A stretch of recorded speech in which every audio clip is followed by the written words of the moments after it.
Mit Z kannst du interaktive Elemente in der Spielumgebung oh Gott, in der Spielumgebung hervorheben. Ja, das wollen wir doch gerne machen. Genau, das war das, was ich meinte. Da haben wir es doch wieder. Mal schauen, ob wir was rausfinden können. The ladder is broken recently, judging by the freshness of the wood. Kaputte Holzleiter. Hat er etwa doch etwas mit einem Anschlag oder Komplott auf uns zu tun? Wird unter Druck gesetzt. War ich eventuell zu nachsichtig gerade? Ich würde mal gerne... Kann ich das mal wegpacken, den Hinweis? Weil...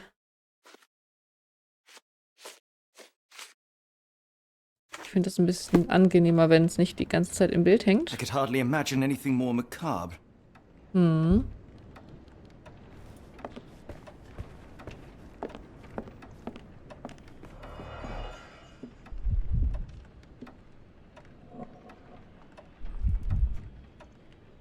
Das Dschungelbuch. Was haben wir hier? Katalog für exotische Pflanzen. Ein Katalog für exotische Pflanzen auf der Ladentheke von Mr. Barnes Buchhandlung. Der Titel des Katalogs lautet Immergrüne Pflanzen für eine immerwährende Liebe. Hat er dann nach einem Kaktus gesucht oder was? Basics of cryptoanalysis, cryptography in Egypt. It appears Barnes has an interesting hobby.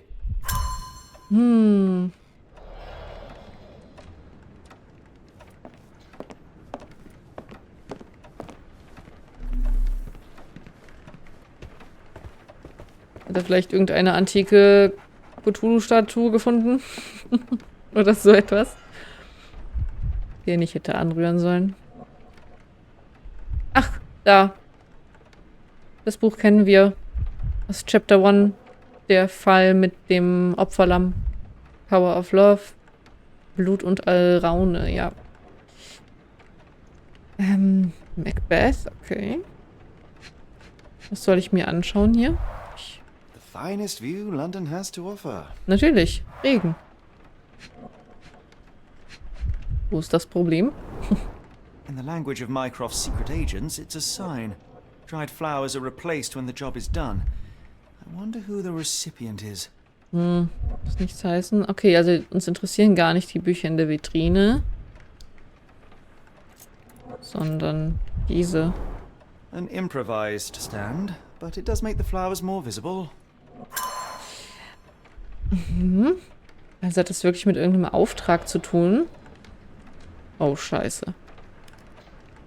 Er sollte uns vielleicht doch umbringen. Verdammt.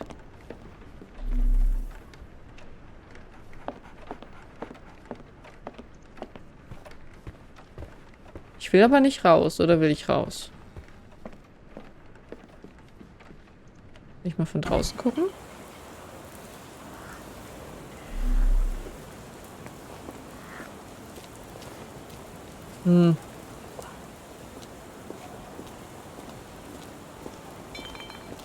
Ach doch, das scheint auch interessant zu sein. Encouraging people to stop and smell the roses? Our national emblem. God save the Queen. Natürlich. It must take patience and care to produce a bloom so beautiful. I imagine so. I merely sell them. Das sieht für mich interessant aus. Der Kaktus. Familiar spine? Is this what I found in my dustbin? Mhm. The pot is damaged. The blow was severe, but softened by something. Mysteriös.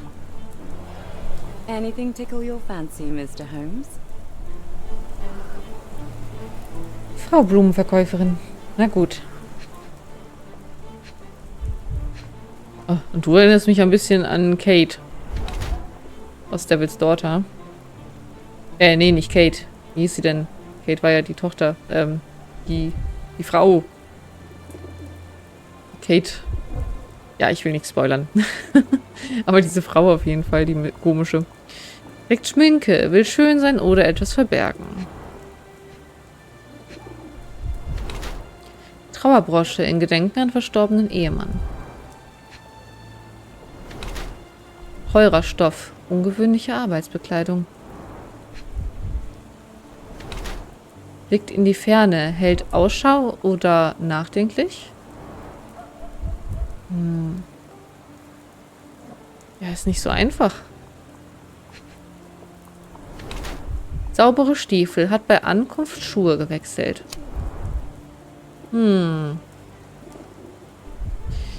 Mrs. Fleming trägt eine Trauerbrosche in Gedenken an ihren verstorbenen Ehemann. Ihr Kleid besteht aus teurem Stoff, der sich eigentlich nicht für den Arbeitsalltag eignet.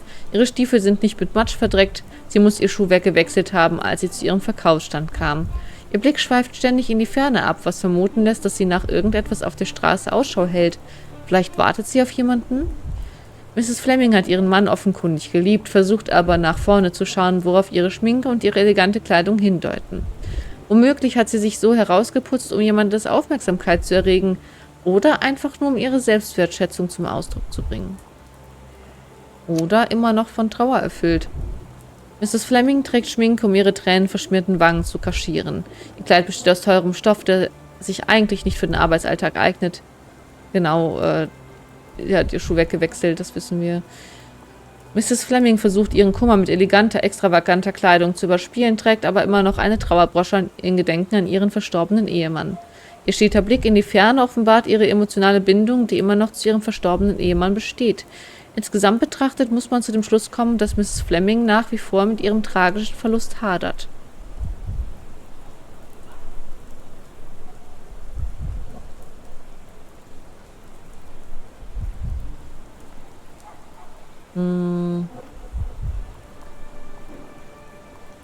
Finde ich irgendwie unheimlich schwer, die Analysen tatsächlich genau festzulegen.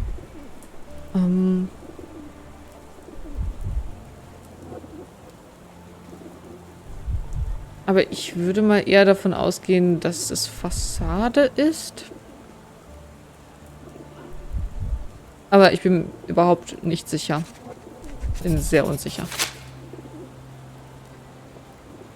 My condolences, Mrs. Fleming. Mr. Holmes? Your husband's death. You're clearly still in mourning. Oh no. I loved him more than anything, of course, but that was some time ago now. Life goes on. A lesson we all learn, one way or another. Jetzt habe ich mich schon vertan jetzt wieder, ne? Das fängt ja gut an. Falsche Analyse getroffen, verdammt.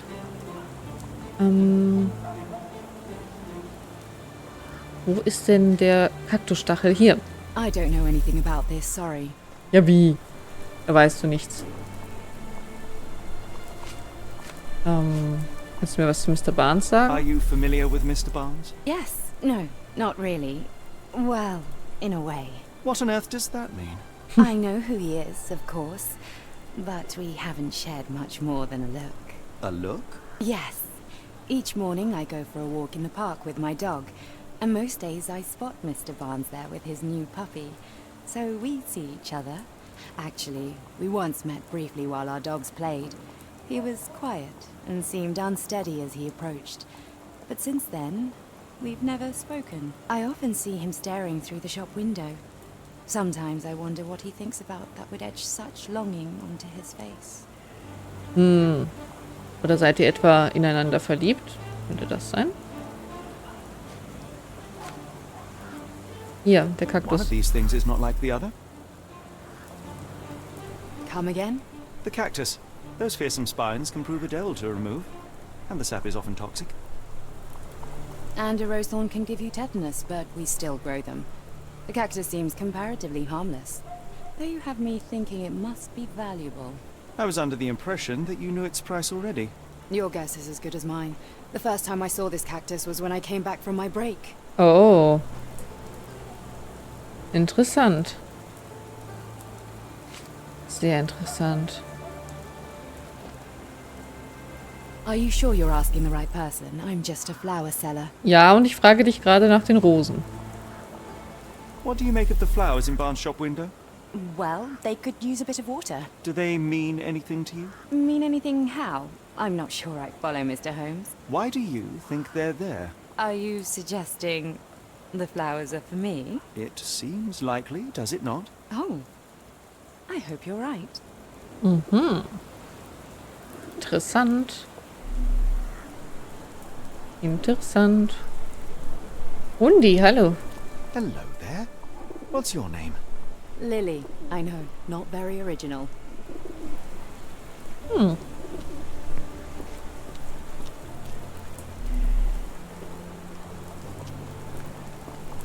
Sonst nichts Interessantes in unmittelbarer Nähe. Dann gehen wir wieder rein.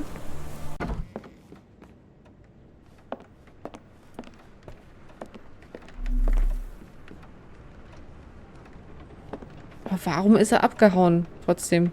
Verstehe ich nicht.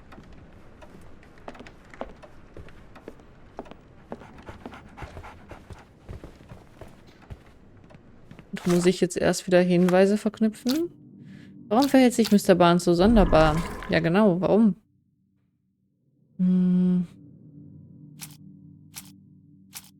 Kaktus in gesprungenem Topf.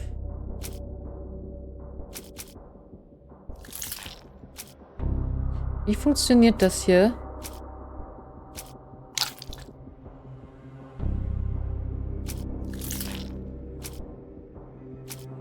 Okay. Ich würde mal kurz die Hilfe auswählen. Das sieht ein bisschen... So. Wähle im Bereich Gedankenspiele die Frage, die du beantworten möchtest. Nachdem du eine Frage ausgewählt hast, kannst du sie beantworten, indem du richtige Hinweise miteinander verbindest. Alle Hinweise sind in 3 Kategorien unterteilt, die jeweils in einem eigenen Bildschirm angezeigt werden. Gegenstände, Dokumente und Beobachtungen. Ja, drücken, um zu wechseln. Wenn alle richtigen Hinweise miteinander verbunden wurden, wird die Antwort auf die Frage offenbart. Wenn du eine Frage beim ersten Versuch mit den richtigen Hinweisen beantwortest, erhältst du Bonuspunkte. Oh, na toll.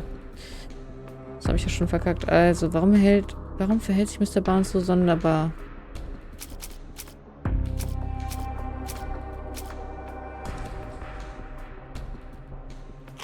Also. Und wir haben ja einmal gelb, einmal grün, einmal blau. Heißt das... Ah, wir brauchen von jedem wahrscheinlich 1. Ich würde einmal ihre Aussage nehmen. Ach, jetzt habe ich, glaube ich, verstanden. Dann die verwelkten Blumen vielleicht?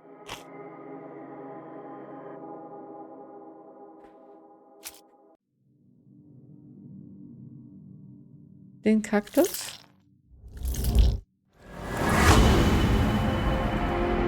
Mr. Barnes ist in Mrs. Fleming verliebt. Ja, okay. Jetzt haben wir das auch verstanden, wie das funktioniert, denke ich. Mr. Barnes hat einen Strauß verwelkter Blumen ins Schaufenster gestellt, um die Aufmerksamkeit der Blumenverkäuferin Mrs. Fleming zu wecken. Vielleicht hofft er, sie so dazu zu bringen, in seinen Laden zu kommen und ihm Ratschläge zum Blumengießen zu geben. Oder es handelt sich um den Versuch, auf subtile Weise seine Verzweiflung zu signalisieren. Mr. Barnes hat Mrs. Fleming anonym einen Kaktus geschenkt, den er aus dem Katalog auf seiner Ladentheke bestellt hat. Womöglich nicht die beste Wahl, aber für Mr. Barnes scheint der Kaktus seine ewige Liebe zu symbolisieren. Nicht zuletzt lautet der Titel des Katalogs Immergrüne Pflanzen für eine immerwährende Liebe. Ja, und er ist ihm vielleicht runtergefallen. Er hat das vielleicht in der Zeitung transportiert oder sowas oder hat das benutzt, um es wieder anzufassen. Ich weiß es nicht. Ganz offensichtlich handelt es sich dabei um den Kaktus, den er auf den Strand in der Mülltonne vor der Baker Street 221b fallen ließ. Genau, es ist ihm draufgefallen. Es wird Zeit, dass er die Karten auf den Tisch legt. Okay. Dann ergibt das alles natürlich einen Sinn. Und damit haben wir jetzt die Fragen auf jeden Fall schon mal richtig beantwortet. Ich verstehe. I think perhaps I have been chasing shadows. Do not despair, Mr. Holmes. Even the best of us make mistakes. We better tell Mr. Barnes what we've learned. Mr. Barnes, I know what you did, and I know why you did it. I'm sorry, Mr. Holmes. I can't hear you very well from behind the door. Ja, dann komm vielleicht mal raus.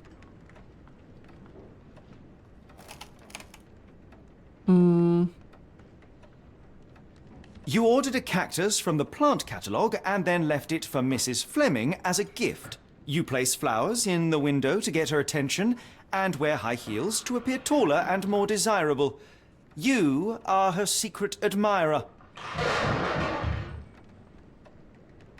I couldn't read this morning's edition of The Strand because it was covered in soil and spines. I know you dropped a cactus on it and then fled. Barnes, it's Dr. Watson. Rest assured we are not interested in disclosing your personal affairs to anyone, including Mrs. Fleming. Please come out. All right then.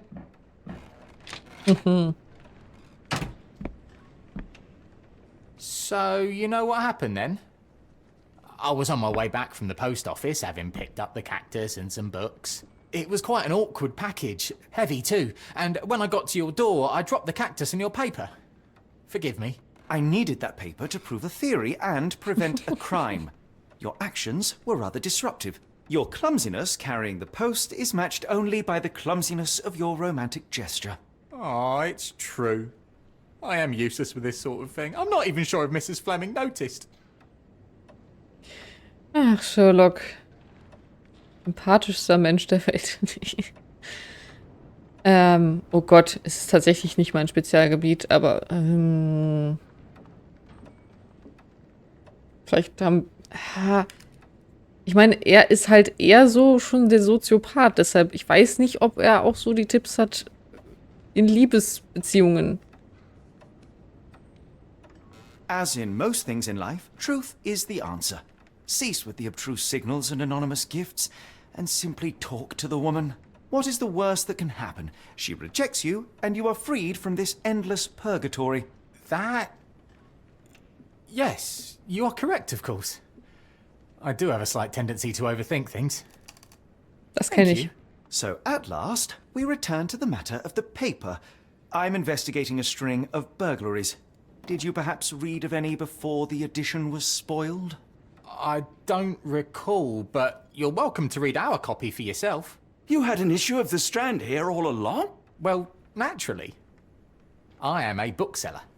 I have a subscription to every magazine and newspaper in London. So you ought to be familiar with the concept of burying the lead. Oh no, my apologies, Mr. Holmes. I'll make it up to you however I can.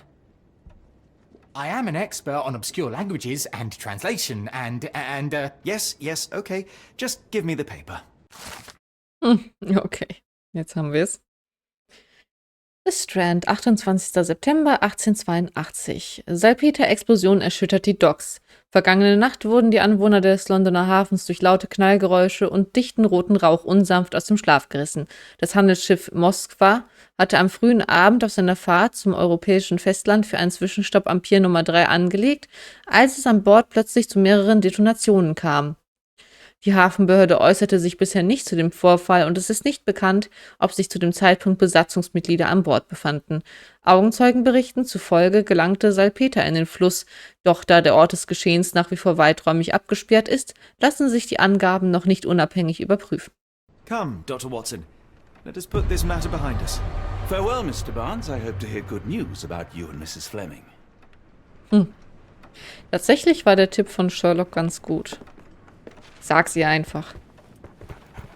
Sag ihr, was du fühlst. Also, Watson. Du musst mir immer an den Hacken kleben.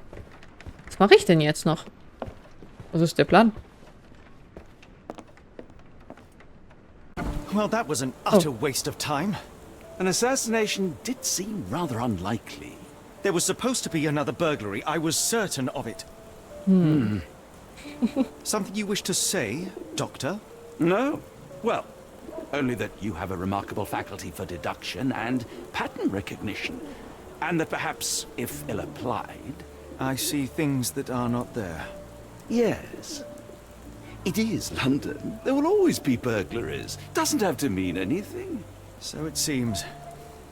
Forgive me. Without something to occupy my mind, I turn into an entirely different animal. Which brings us back to my news from earlier. I think I have a case for you, a real one. Truly? Indeed. Though perhaps not as thrilling as your stories from Cordona. A patient of mine, Captain Stenwick, told me that his servant disappeared. I said I knew just the man to help. What do you say? Oh, Watson. Yes, I know it's not the most tantalizing mystery, nor the story to launch my writing career. But It's brilliant. Let's go. Oh, good. Well, his house is nearby. Come.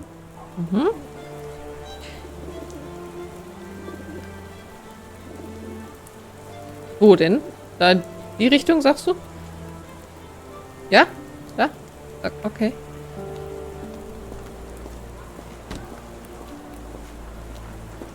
Ich gehe einfach mal.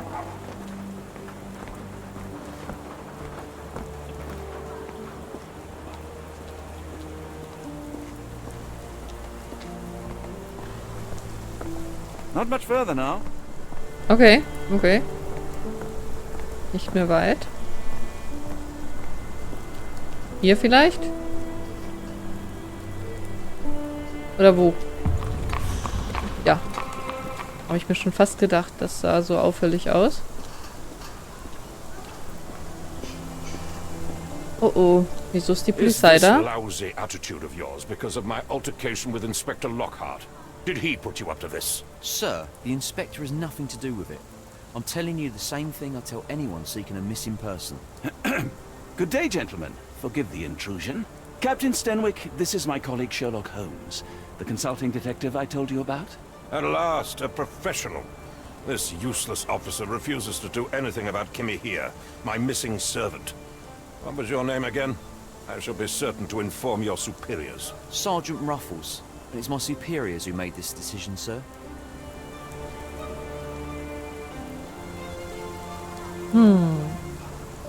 Have there been other disappearances lately? Of course, here and there. But when life is tough and opportunity comes knocking, you can't blame those who answer. Und warum ermitteln sie nicht? Why has the police department decided not to help? We investigate murders, thefts, fraud, arson, real crimes. A servant walking away from his master is not our highest priority. That said, if we find Kimahia breaking the law, we'll be sure to notify Captain Stenwick. Now, I must be off. Best of luck in your search. You heard that, didn't you? The way that man spoke to me. I shall need your written testimony, then we can lodge a complaint. Captain, perhaps Mr. Holmes' time is better spent learning about your servant, so that he may begin his investigation. Ah, yes. Quite right. Fire away. Ja, fangen wir mal oben an. Tell me about Kim here. He's foreign. A Maori. All the way from New Zealand. Biggest man you've ever seen, and as strong as two. Dark hair and fearsome tattoos. He doesn't speak a whit of English. Never bothered to learn. But I made do with pointing. I invested a lot of money in him, so he must be found. Wann ist der verschwunden? When did you last see your servant? Kimmy here normally brings me the morning papers, but yesterday I had to get them myself. He must have escaped the night before yesterday. Wo ist Kimia untergebracht? May I see your servant's bedroom?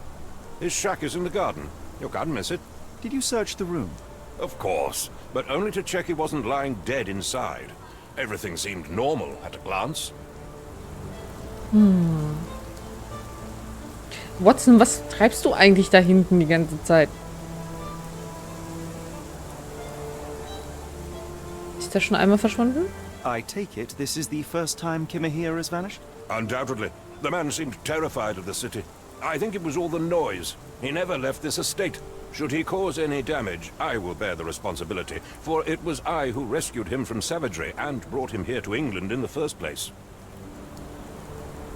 Und gleich Watson hier wieder. Okay, das ist lustig. Warum könnte er weggelaufen sein? Is there any reason Kimahia may have left? I should think not. He had all he could have wanted. Gainful employment, new clothes, and all the cabbage he could eat. Ja, lecker Kohl.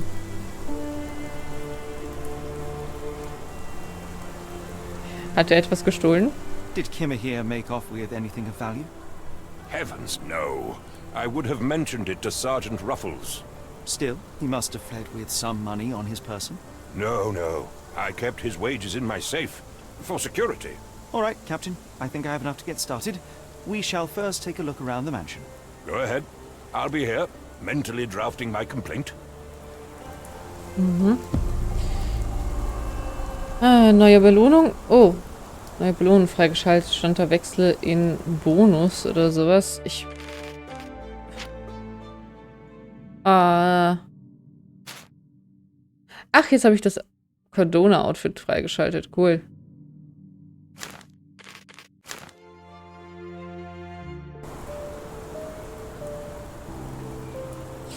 Okay.